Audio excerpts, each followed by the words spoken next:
निवडणुकाच्या तारखा जाहीर होण्याच्या 10 मिनिटं आधीपर्यंत शासनाचे आदेश निघत होते. निधी संदर्भात नगरविकास खात्याचे आदेश निघत होते.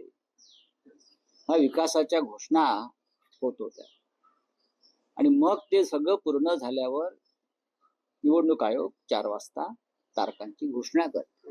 हा आचारसंहितेचा भंग नाही. तुम्ही सरकारला पूर्ण मुभा देत आहे. पैशाचं वाटप प्रचंड होणार.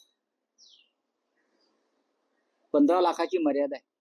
मुंबई म्हणजे अ ब क ड 15 लाख, 13 लाख, 11 लाख आणि 9 लाख असं हे अ ब क ड आहे. मुंबई, नागपूर, पुणे वगैरे अ मध्ये येतात. त्यांना 15 लाखाची मर्यादा आहे.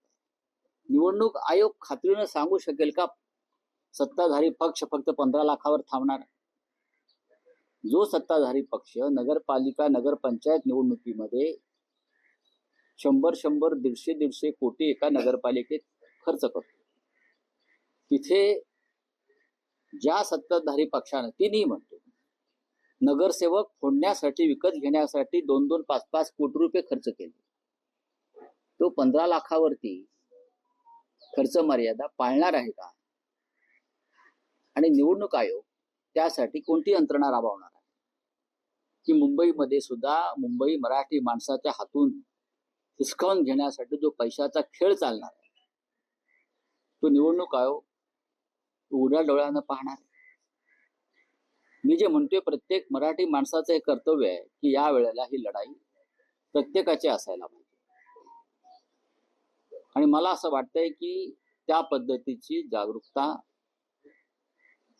शिवसेना पक्षप्रमुख उद्धव ठाकरे आणि महाराष्ट्र नवनिर्माण सेनेचे प्रमुख राज ठाकरे हे मराठी माणूस आणि महाराष्ट्रासाठी एकत्र आल्यामुळे ही जागरूकता, एक आत्मविश्वास आणि एक उत्साह लोकांमध्ये निर्माण झाला. आम्ही मुंबईसह 29 महानगरपालिकेच्या लढाईमध्ये उतरायला सज्ज.